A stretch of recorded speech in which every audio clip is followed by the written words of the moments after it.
I remember in 2008 at our Freshers' Fair when we were trying to recruit the whole of the university into our People and Planet and Amnesty International group. Someone once said that a student wasn't a student until they joined a protest. And yet there was an alarming amount of people who didn't seem to want to stand up for any kind of global injustice.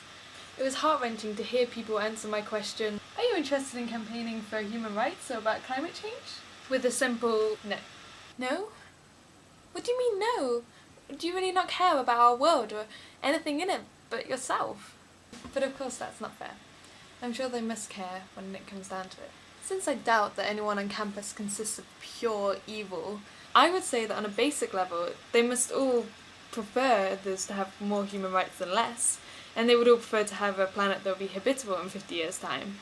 So all I have left to ask is, why do they not care enough? I mean, enough to do something about it. If it's not normal, why do I care as much as I do? What is it about us at P&P and Amnesty that gives us this drive? It's not as though we've all been raised by peace-loving hippies or anything. So what makes an activist active? What makes a campaigner campaign? Obviously, this is beyond my limited intelligence.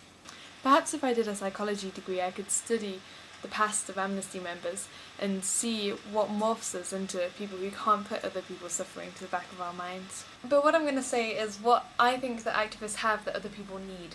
This is not necessarily more intelligence or even the greater capacity to love. What I think a real activist needs is imagination.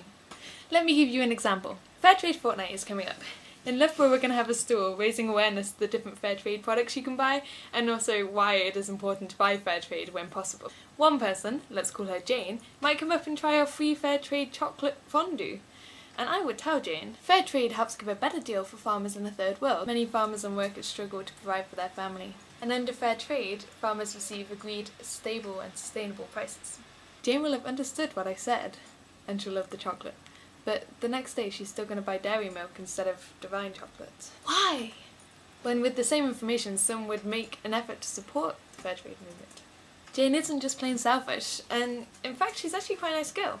But from what I've told her, she doesn't imagine the father who has to keep his children from school so they can labour on the farm just so they can get enough money to eat. If Jane was there on the farm witnessing the unfair trade, then she would care. She would buy fair trade. But she just doesn't imagine on that warmish spring day what it would be like in those circumstances. So I think that is the key. What makes us campaign for the rights of people we don't even know and for the future of this planet when it might not even affect us directly, but it probably will, is our capacity to feel such empathy for others, to understand how it must feel for them. And what I think this means is more people in Loughborough will care. They will demand fair trade. If we can just spark their imagination and help them connect with the people and the planet we are fighting to save. Obviously, this is beyond my limited intelligence. Obviously.